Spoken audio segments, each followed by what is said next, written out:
I want you to take a second. Think of the first toy you ever got. Can you remember it? Picture it. Think of how it made you feel. Now, let me tell you a story. There I am. Look at what a cute little ball of butter I was. When I was young, I always had a lot of toys. I had two older brothers that already had their own collections, and as I got older, I developed quite the collection of my own. As a teenager, I started displaying them, not putting them in boxes or giving them away like so many of my friends. Why? And why do I have so many arm-crossed angry teen photos? Ugh. Well, I like them. And if you like something, why should you force yourself to turn your back on it? I mean, it's not heroin, we're talking about action figures. But as I became a young adult and started focusing on my fitness and life goals, I started to look at them as things that took up space and maybe that were worth money. And when I started dating, they became a point of shame. Nobody said anything to me. Nobody tried to pressure me to change. Something from within just made me self-conscious. But then something happened in my late 20s. I discovered Instagram. And what did I find?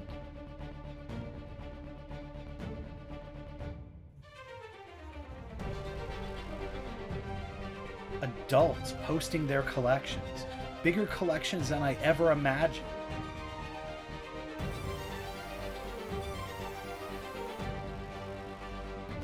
And then I found what can only be called toy art, high quality toy photography.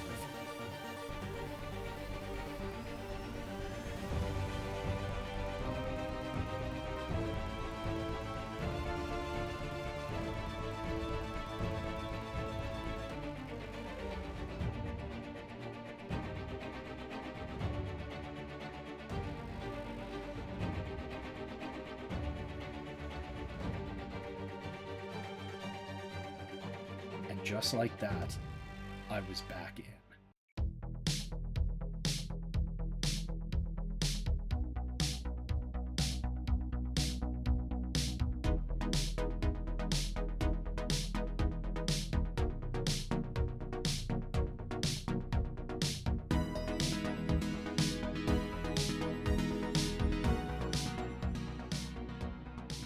Action figures, dolls, statues, collectibles. What makes people spend copious amounts of time, money, and maybe even their own reputation to grow these collections? I want to know. For them and for me. Yeah, this is my collection. I love the hobby. Been a collector since I can ever remember. Video games to toys. When I was young, my mom didn't have a lot of money, and we go to like the thrift stores and search for a G1 figure. And that's the way I collected back then. Just looking for stuff, hoarding stuff. Putting stuff on a shelf. I love the hobby. Love the just collecting in general. It's fun just to be part of something like that. And yeah, share your collection, share your joy for toys, and all that good stuff. What do I like about collecting? What does it bring to my life? It's just fun. We need to recapture something, a part of our childhood. Maybe it's just a property that we like. We really like wrestling. We really like video games. We really like we like He-Man because it was part of our childhood.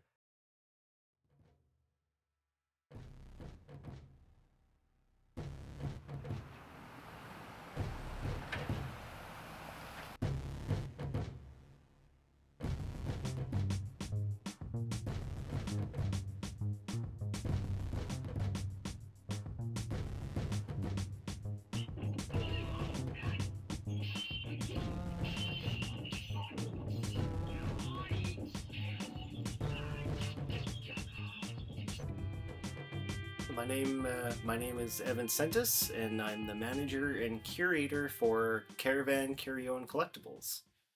I think adults collect action figures and collectibles because one, they are able to afford them, perhaps what they couldn't afford as a kid. There's a lot more options available now, a lot more better quality action figures, that kind of thing. I think that when you have a, a kid's brain with adult money, that really helps. Perhaps they weren't able to um, accumulate when they were younger. And I think nowadays there's a lot more cooler things out there, like cooler action figures than there was when we were young, and a lot more options available. I do see a rise in adults collecting action figures, toys, collectibles.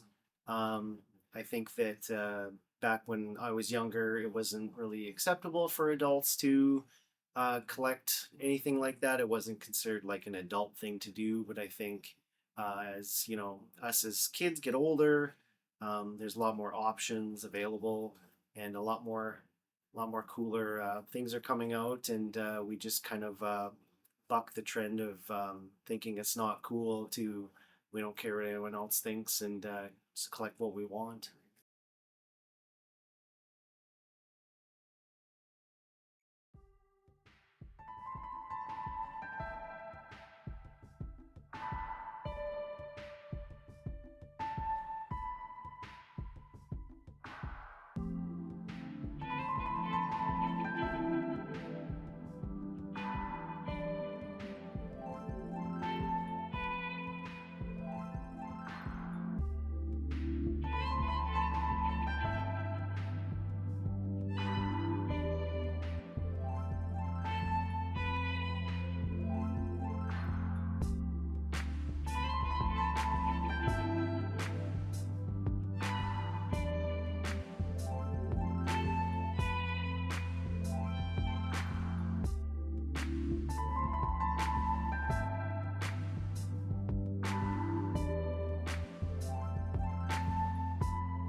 Why'd I start collecting? I think it was the escape, going back to childhood where you played with toys, make up your own stories. It was a escape from every day where you were getting bullied at school. You can go play with your toys. They don't bully you, and it just I don't know. It was an escape, and it just turned into something more.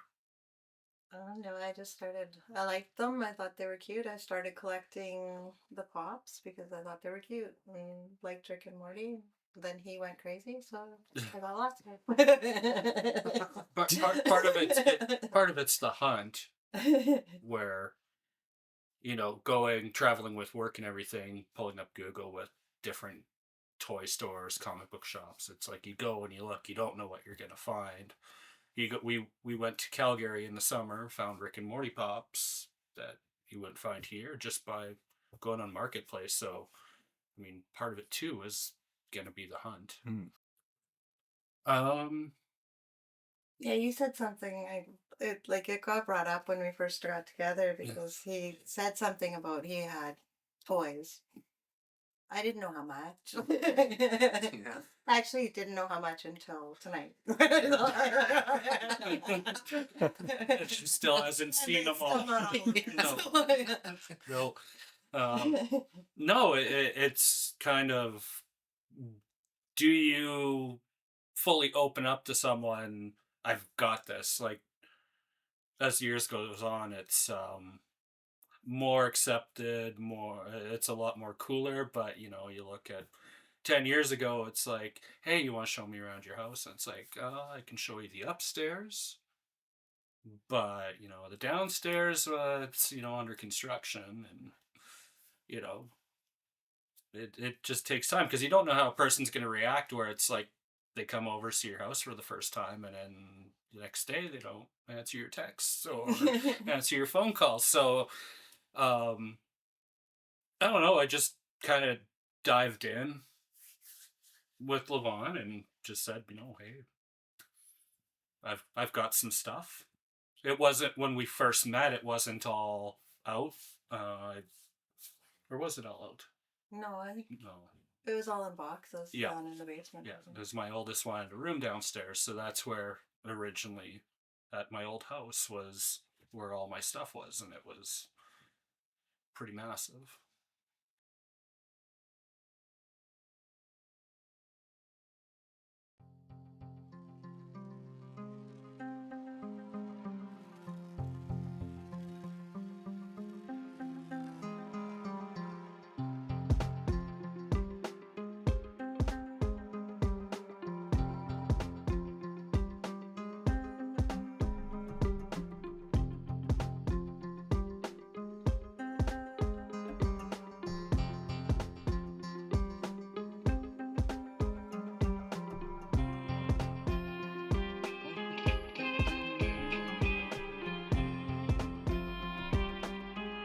This is what it is, okay?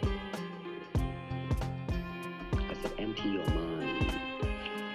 Be formless, shapeless, like water.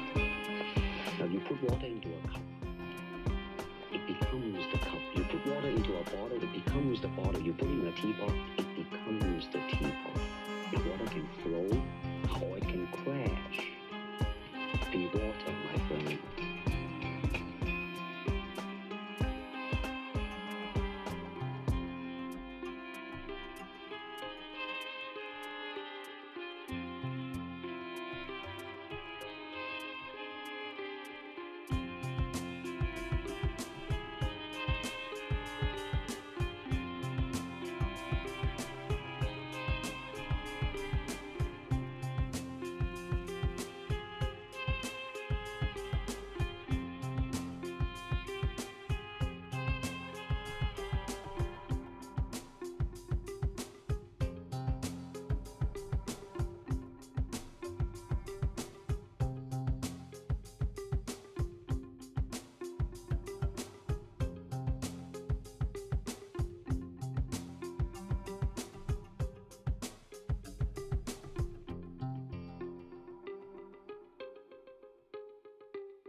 Why, I guess, does anyone collect action figures? I always think, there's so many people out there that collect everything. There's people that collect wooden spoons. They may have thousands of them. To me, that's a little odd. But, they come into my place and they may think the same thing. They're like, what the hell is going on here? So, there's nothing wrong with collecting anything, really. It's, I just love the action figures. It's, over time, they've become such better quality. You get your action figures and get into the sculpts, and just the quality and the detail. I just love it. Everything about it is great. I guess when I first bought a few, I was like, oh geez, in a few years this could be worth a lot of money. And so I'd take them out of the box, but then you go and you put the box away and save it in a room. There was a point about 2 years ago, maybe a little more, where I had an entire room full of boxes. And I realized, you know what? I love this stuff. That is why I buy. That's why I collect. And I have no intentions at all of reselling. So I went, what the heck? And people come over and they're like, oh my God, if you had the box, do you know what that would be worth? Like, yeah, I do. But to me, I want it on display because it's for me, to tell you the truth. I just love everything about it. And they're as cool as you can get, man.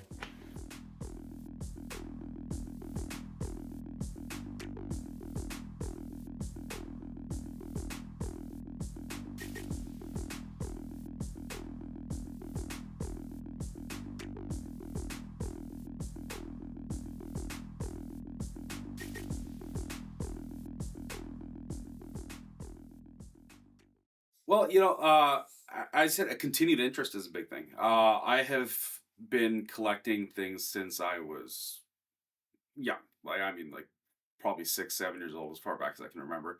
Uh, right when I first learned about what Marvel was, even like with the Spider-Man and the Hulk and this original collectible trading cards that you could get in I think it was 1990s when those came out, and that's when I discovered it. And just kind of dove in.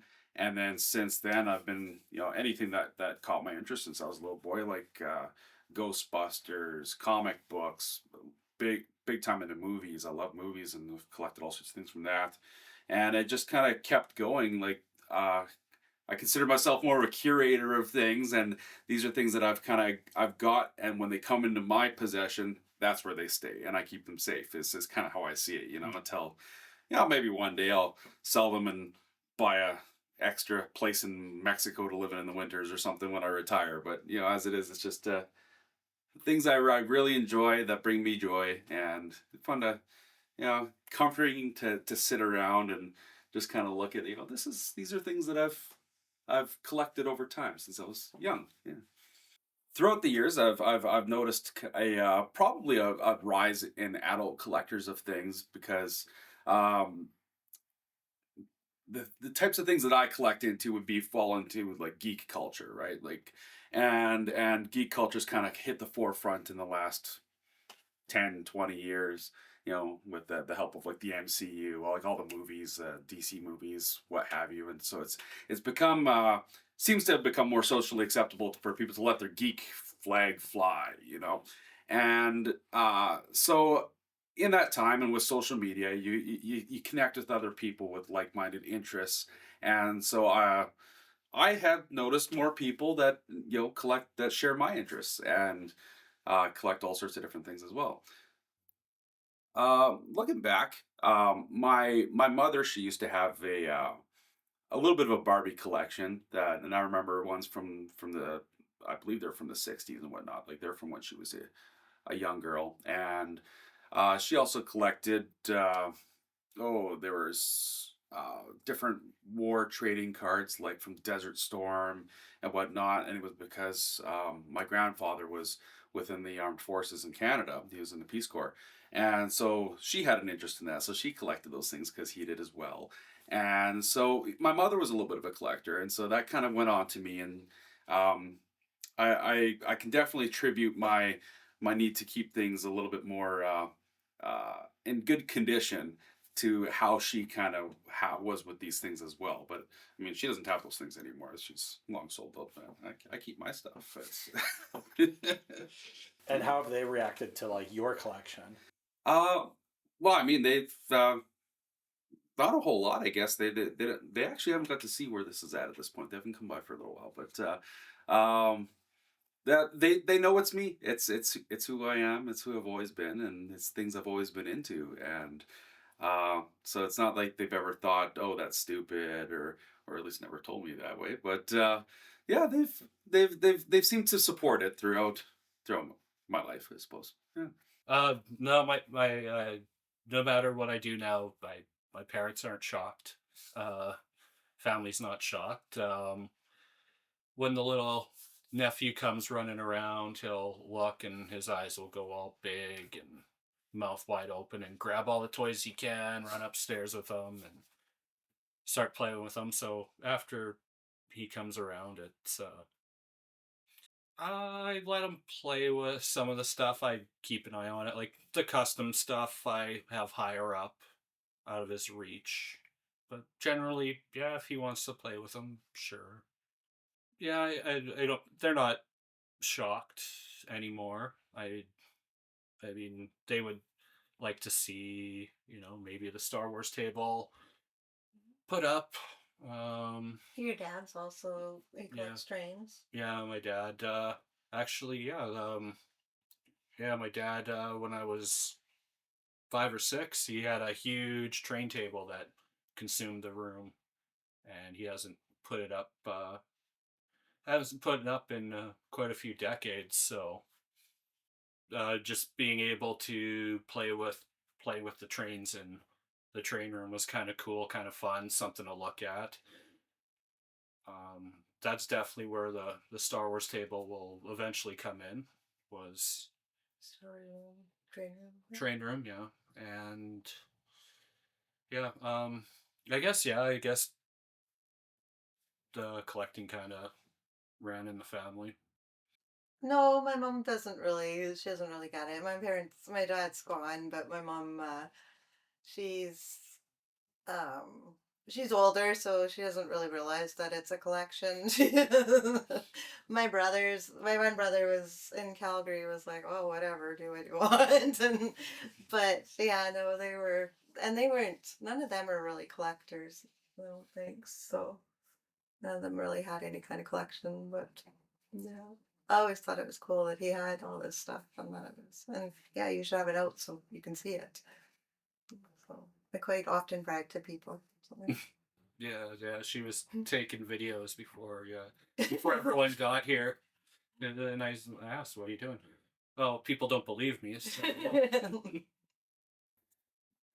Negative aspects of collecting. I've never really noticed like a negative side of things, or anybody actively like looking down on me for the things I've had over time, or made, or anything like that. And in regards to new relationships, it was always something that I brought up pretty early in a relationship. I mean, it's who I am. It's, you have to be upfront. My wife's always understood, and we've been together for a good 20 years, so she supports it fully and through. Has this affected my life negatively in any way? One of the questions that was asked, no, not really. A lot of people think, oh, you're a toy collector, you're a grown man that buys little plastic people, and what's wrong with you? Why are you doing that? It could be, got to be something wrong with you, or what's up with that? But really, my wife and I, part of our life when we travel places, one of the things we do is we go toy hunting, whether it's just going to a neighboring city, or just, if we're traveling to a different country, or we're down in the States, or wherever we are, always looking for little things here and there that are unique. Oh, it's just kind of a thing that brought us together, honestly, and bonded us together. So, in that case, no, there hasn't really been anything negative affected my life, and I'm pretty okay with money too. With on it, I've learned to, a lot of that's one major thing. People overspend. They blow, their paycheck and live far too much above their means for a little plastic Batman or something like that. I've really learned to rein in that spending, because it can very easily blow out of proportion. Collecting has never affected my relationship personally. I know other people, they're forced to keep their collection in its own separate room, or, in the man cave or whatever. I could see it being a problem for relationships, as far as like prioritizing, funds, or spending money on, a figure instead of saving up for a trip to Mexico or whatever it is that people do. um, I could see I could see it being a problem for some people if they maybe have what they call addictive personality, where they might have to have their figure instead of buying, food or paying child support or whatever it is that their life has laid out in front of them. Um, but it could be a problem for some people.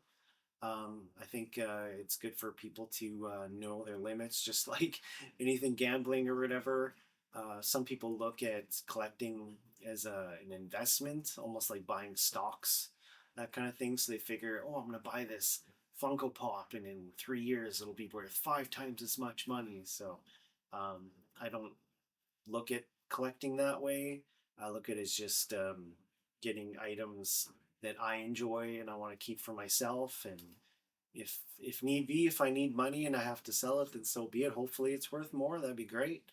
None of my friends did any collecting of this kind of stuff, so I was kind of on my own forever, I guess. It it I mean, it does impact relationships where like I said, the next day they just won't answer your text. So you have to kind of throw it out there and just see how it plays out. If it affects the relationship negatively, then so be it. There's someone out there that'll dig it and like it, maybe join in or have their own collection. I don't know. You're very hesitant sometimes, or especially when we first met, he was very hesitant to kind of let people know what he had. But then when you showed them, they're like, "Oh, that's cool." It's kind of opened him up a lot more and made him feel more accepted. I Yeah, think. and there's I mean, you don't know how someone's going to react, and then just out of nowhere start talking with the people, and it's like, oh, I remember that cartoon. Oh, I didn't know they made action figures. Like, I have a friend that she was heavily into Reboot and didn't know there's figures, and I showed her, and she was surprised and amazed, and because it was one of her favorite cartoons.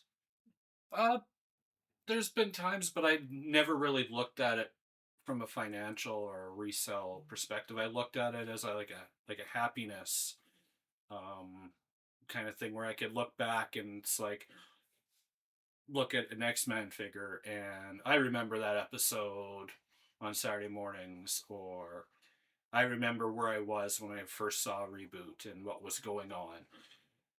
So I don't dwell on the financial part of it because it's kind of a safe, happy place for me where, like sometimes I'll get frustrated if I see something and it's a little expensive. I won't get it, but it'd be nice to have.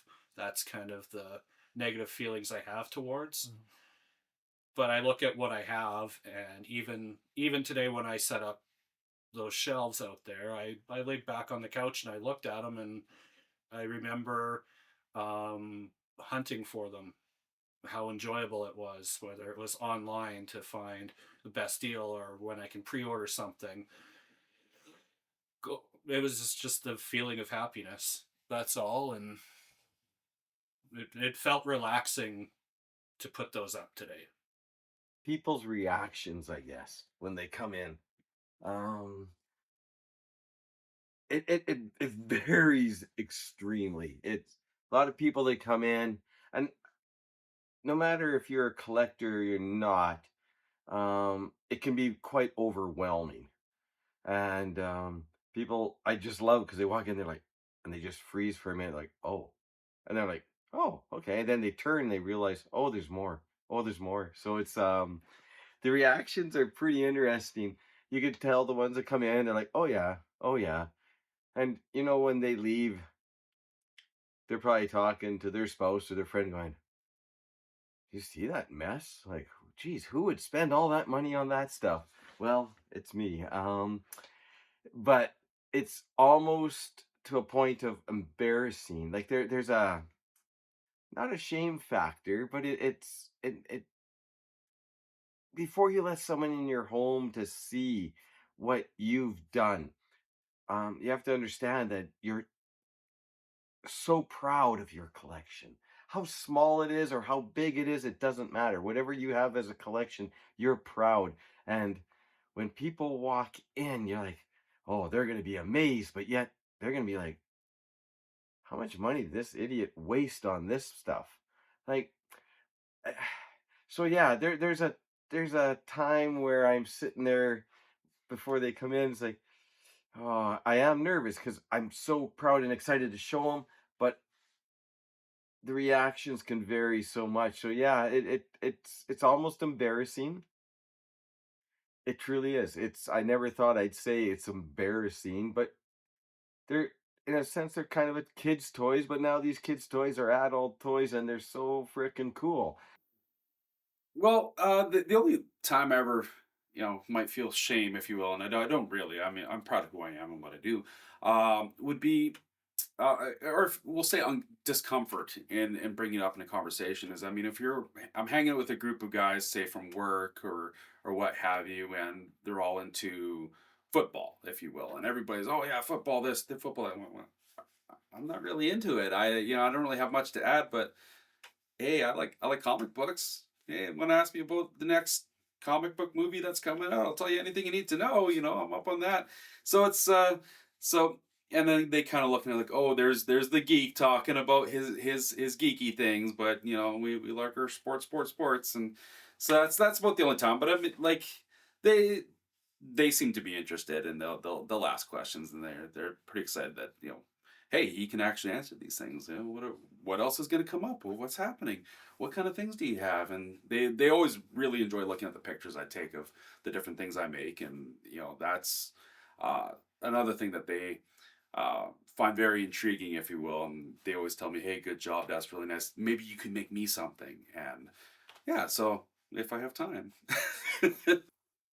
So I got into 3D printing at the start of the pandemic when that began, and it was like, well, we're going to be having to spend a lot more time at home. I need to be doing things at home, finding things to do at home, and I've always liked the idea of having these different statues that from my favorite characters. But I mean, it was uh, a barrier that I could never get past. I mean, there's other things I could spend that money on.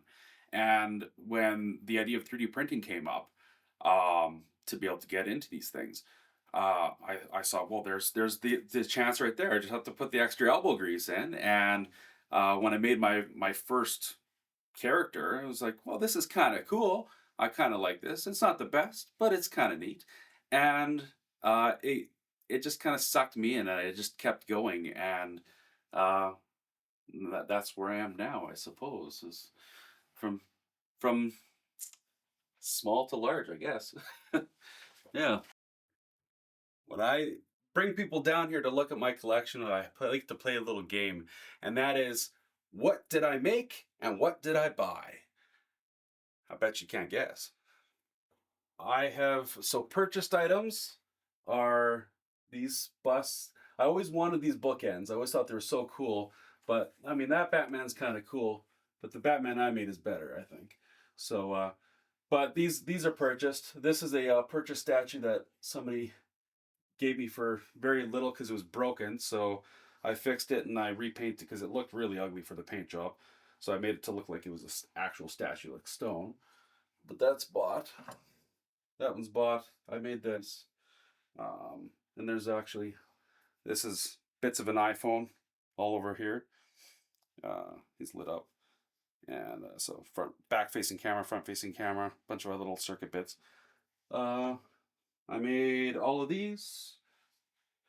I made everything here except for that little Ghost Rider bust, which came with the movie. I made Fantastic Four, everything through here except for those two little bobbleheads in the back. Oh no, I didn't make the comic books. Made Galactus, but not the little Fantastic Four guys. Everything here, I did not make him, but I made these guys. And I made everything else here. In the Star Wars area here, I didn't make the ships, but I made pretty well everything else. My little Freddy Krueger Grogu and Pinhead Grogu, little horror guys. I made the Supermans. Got to try doing a little bit of a mixed media, so I made it with a cape and got his little yellow symbol on the back there. But all these busts are a collection that I've picked up over years. So I've made everything in here except for the Chamberlain from the Dark Crystal. That's a bought statue. The Lord of the Rings is all bought stuff. I made Doomsday, Mr. Freeze. This Superman was my first statue I made. I made Aquaman. Green Lantern is a bought statue, and that's Ryan Reynolds' Green Lantern. And then these are all action figures. Yeah, so I mean, like the cape with all the little individual things I painted. It was this cape probably took about 12 hours to do.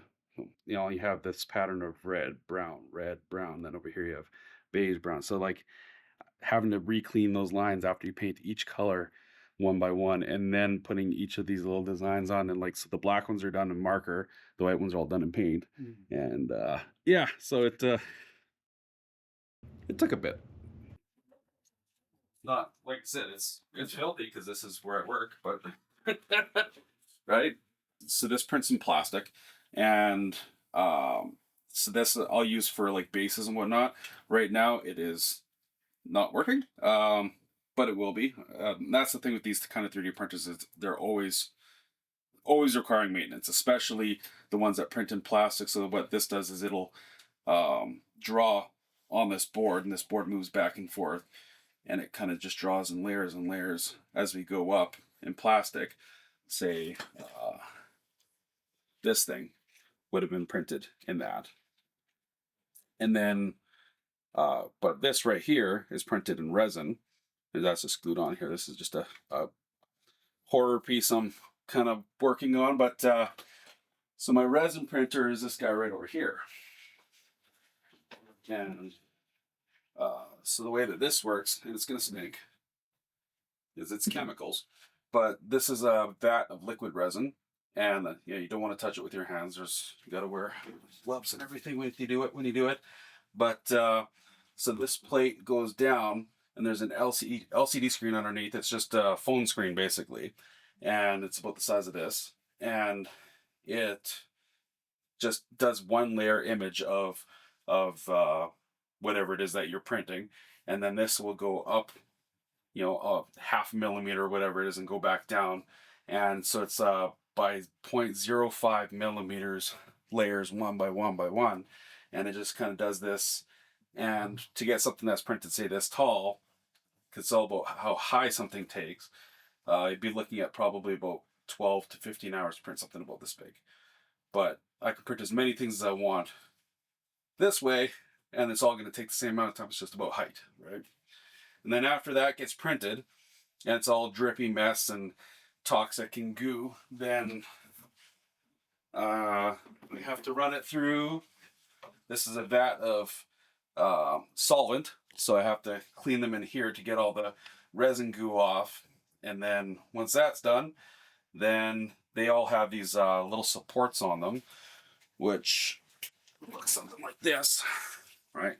So you have, like, this would have had a leg probably attached to it, and then I have to remove all these little bits from that thing that I just made.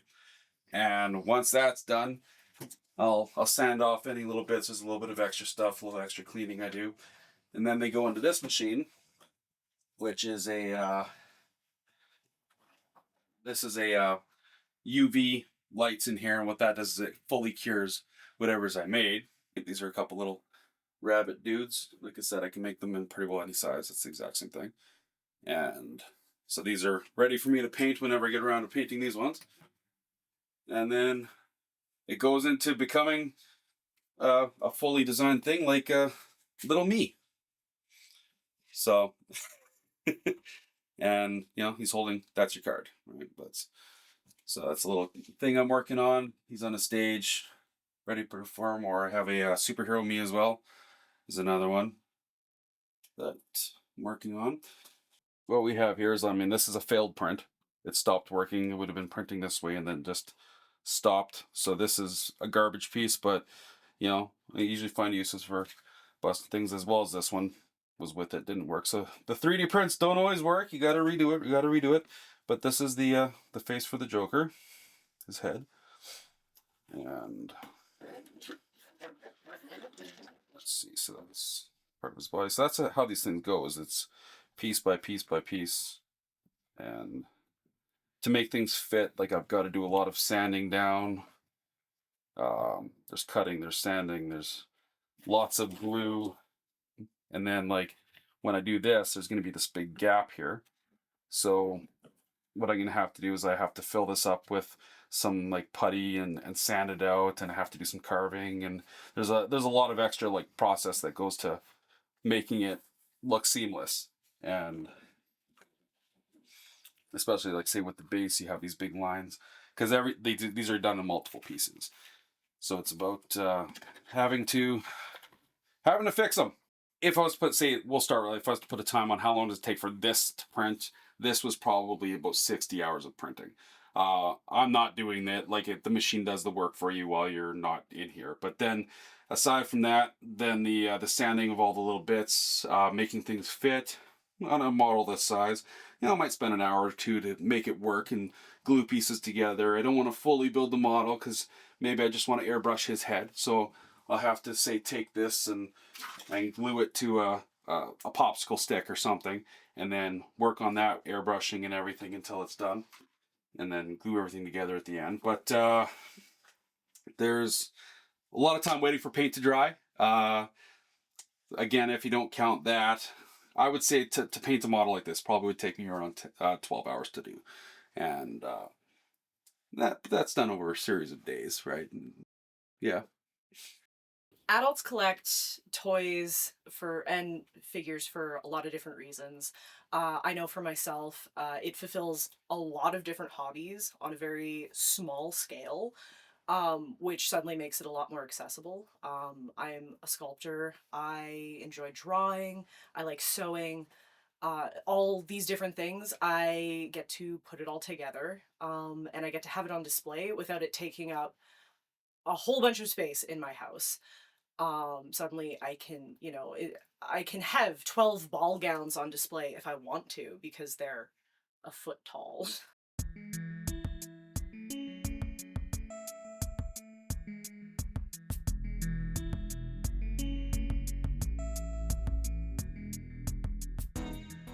And then these are my dolls in my teeny tiny doll collection. I fully customize my dolls. All of these dolls, except for this one, are fully customized. I remove the factory clothing, the factory faces, and I redo them entirely. Some of them are completely repainted. Some of them just have some additional body blushing added. I cut holes for eyes to be socketed in. I make all new wigs, all new clothing, and I put them all back together and they get to hang out on the shelf.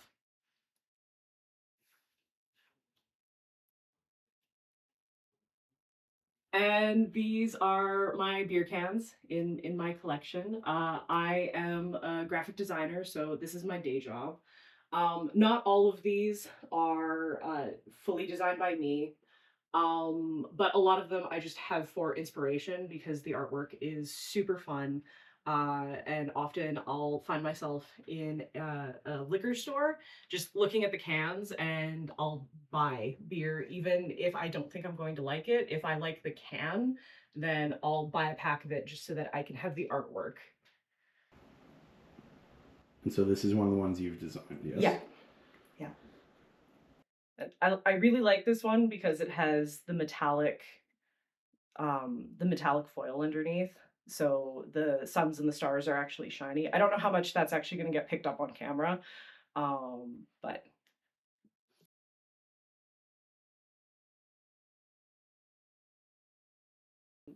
a lot of people in the doll community do make dolls for resale.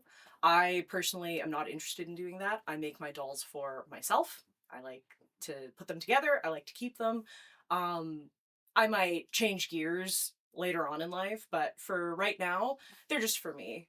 For me, my dolls are definitely, to some extent, regaining my youth. I played with dolls when I was a kid. One of my younger cousins played with dolls. One of the reasons why I started collecting Monster High dolls actually is one of my younger cousins was super into them. And as a teenager, I told myself, oh, I could make her extra clothing or extra accessories for her dolls. But being a teenager, I didn't follow through with that. So instead I just had this pair of dolls that just kind of sat in a closet that I didn't do anything with.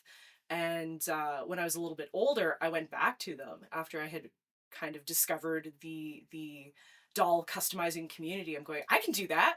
And it kind of snowballed from there. I started looking for used dolls online and started buying them just to have the bases. And now I do this. I think adult collectors have definitely become more common. I'm in a very specific segment of the collector community with myself specifically collecting dolls. But all the same, I think especially casual collecting in small quantities, it's pretty normal at this point for somebody to have maybe 3 or 4 figures if, it's just kind of a casual, oh, like, look, I've got dolls on my bookshelf or figurines or toys. And I think that's that's definitely just getting increasingly common, especially with our generation. And I think it's for the same reasons that I talked about before. It's regaining your youth. You just keep maybe even just a couple of your toys from when you were a kid, and they hang out. And I don't know. I think there's lots of us that do that now. I've got weird, funky art shit all over this house.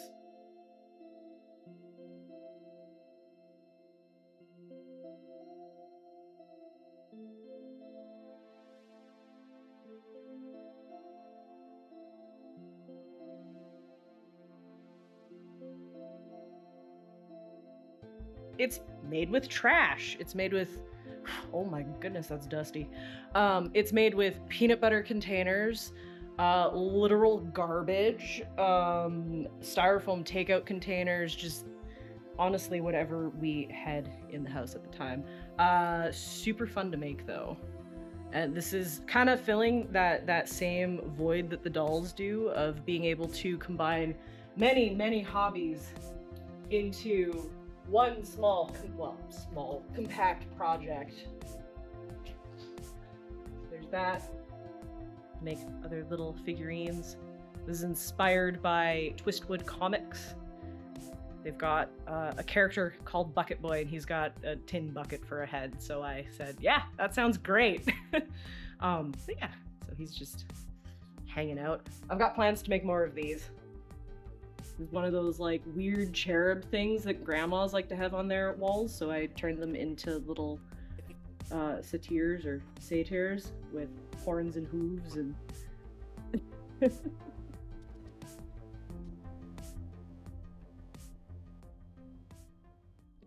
my grandparents, my parents didn't collect toys specifically. They've all got their own collections of stuff that they like.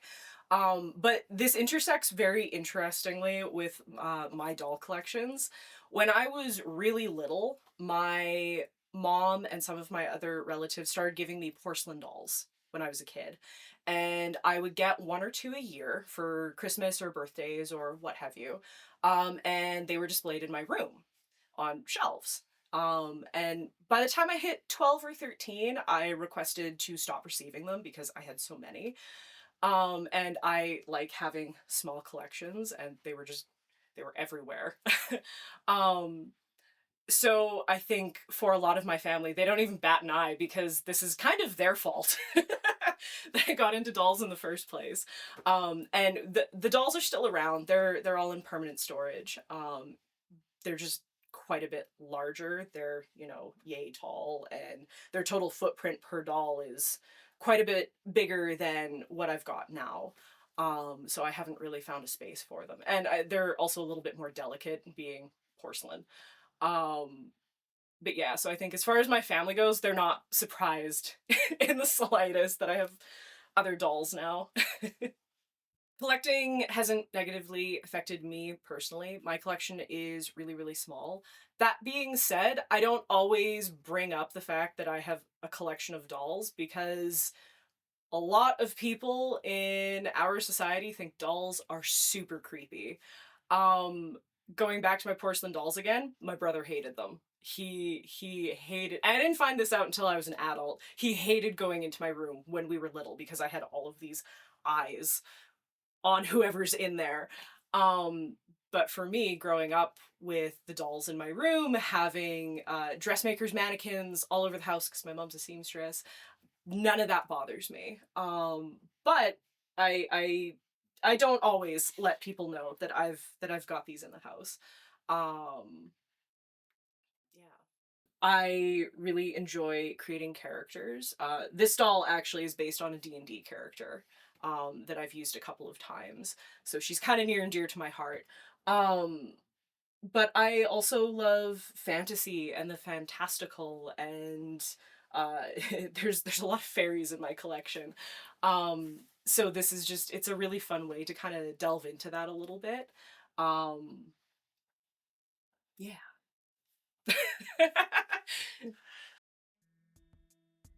Some people sell them. For others, it can be a form of bonding. Maybe they can even be a band-aid. Yeah, I love hoarding, you know? I love hoarding all these toys, you know, to fill the void in my soul and my heart. Or maybe a creative outlet. But what I was about to see next would take collecting into an entirely different stratosphere.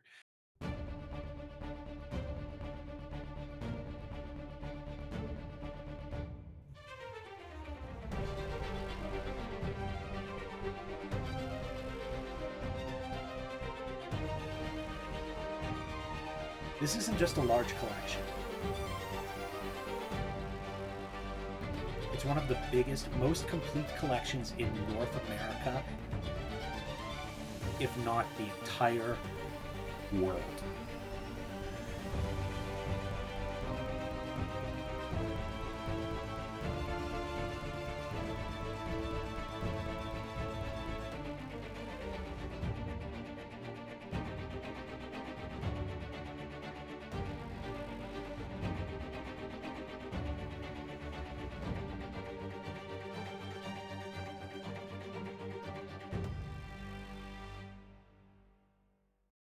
Hi, I'm Andrea, and I collect Barbies and the Barbie accessories as well.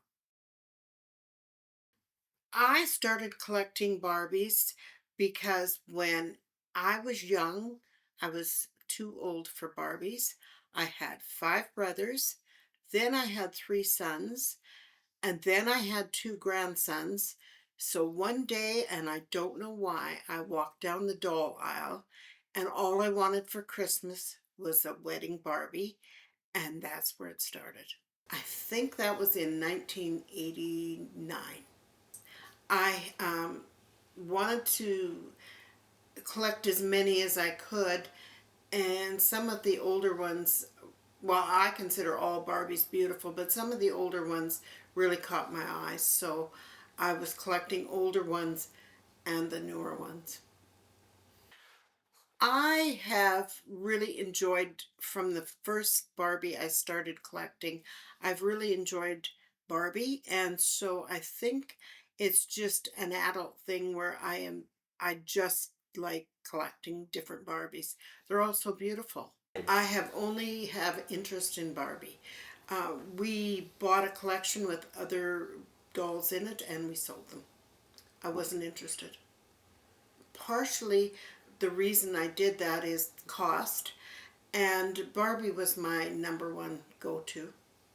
No one else, my grandparents or my parents, collected anything, I think because the times were tough and they couldn't afford to. But later on in life, my mother did collect stuff, but not toys. My mother was so interested in my collection. I think every time she came till she passed, she looked at it. She really liked it. I think it was 6 years ago, CBC and CTV came over and did interviews, and Mattel in Canada got a hold of me and thanked me for being an avid collector and sent me this doll as a thank you. Yeah, and you already had one. Our youngest son, he always said, can you imagine, he used to tell his friends, can you imagine living in a home with, and there was probably only 1,000 or 2,000, 1,000 or 2,000 women in your house?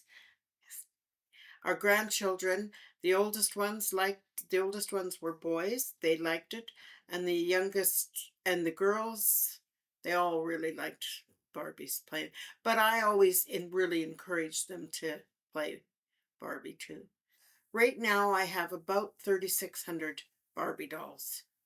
Most are in boxes, but some I have in homes that I have bought too. My oldest son, I'll start with my oldest son, what he was like. One year for Christmas, he wanted to buy me a Barbie. And so he went to Toys R Us. And after Christmas, he said to me, next year, Mom, I'll buy you a gun. Because it is much easier to buy a gun than it is to buy a doll at Toys R Us. One of the expensive ones. Yeah. Our second son, he always said I should go to Barbie Anonymous. He figured I had enough.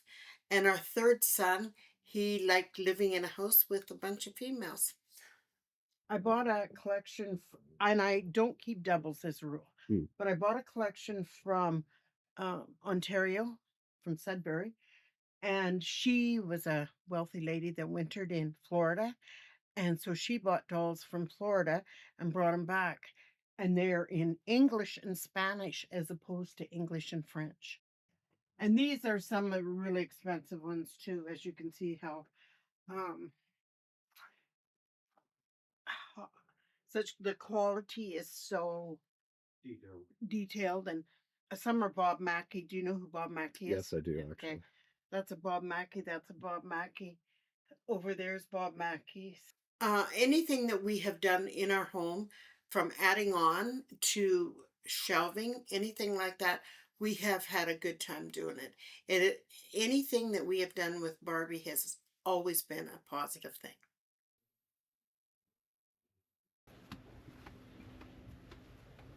Okay, and in here we have shelves that move.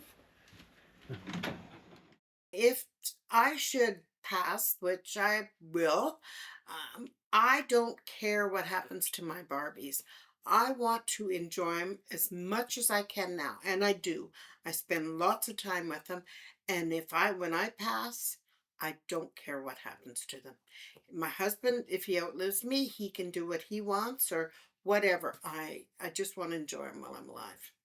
And when I go, if they sell them, and I have said to people that have bought dolls from us, when I go, I'm sure our sons, because we have sons, will be selling $100 doll for $2.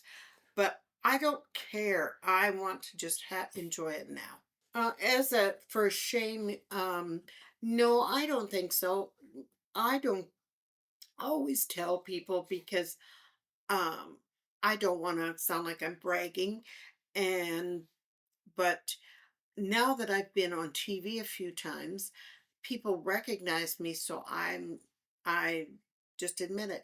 And actually, there's quite a few people that call me Barbie just because I collect. Does that make you happy? Yeah, there's one guy that he always says, "Hi, Mrs. Barbie." That's fine. Oh, yes, there's addictive value. And have a very addictive personality. Very. Yes. Yes. I've kind of cut back a little bit now, but because my space there isn't as much space as I used to have, so I'm a little more careful, but I still like them. Here's all the Christmas ones from day one, 1988, till last year. There was lots of time that I was buying just about every one. And actually, I was buying in Saskatoon, and my husband was doing a big job in Edmonton, and he would come home with a bunch of Barbies, and I'd be shopping in Saskatoon for a bunch of Barbies, so we accumulated quite a few. There was never a time that I ever had my collection chaotic. I always had it very well organized.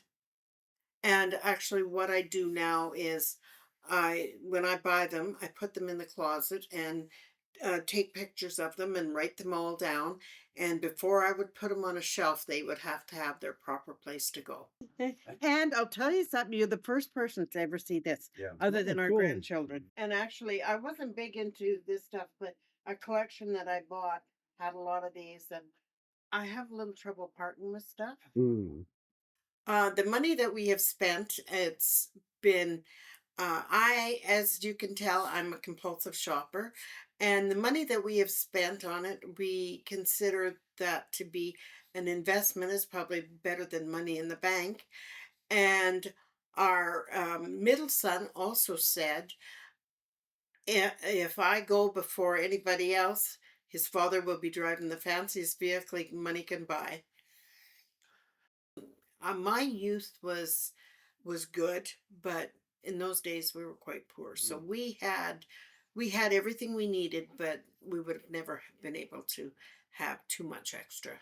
Yeah. And so what was the trigger to get the very first one? Like what was it about you that made you want I it? saw this beautiful wedding Barbie, and I came home and I said to Gary, and I said to Gary, all I want for Christmas is that wedding Barbie. And so he got it for me. And so a year or two later, our oldest son went with Gary to buy my Christmas present, and they bought me a my size Barbie. And when they got to the till, the cashier said, "Some little girl's going to be really happy." And our son said, "It's my mom." Cashier never said another word. I think collecting anything is the same. We have a friend that collects Hot Wheels, and him and I just talk back and forth. Collecting, it's all about collecting. It's not what we're collecting as much as just collecting. Um, we have got to know quite a few collectors in Saskatoon at doll shows and other things that they have.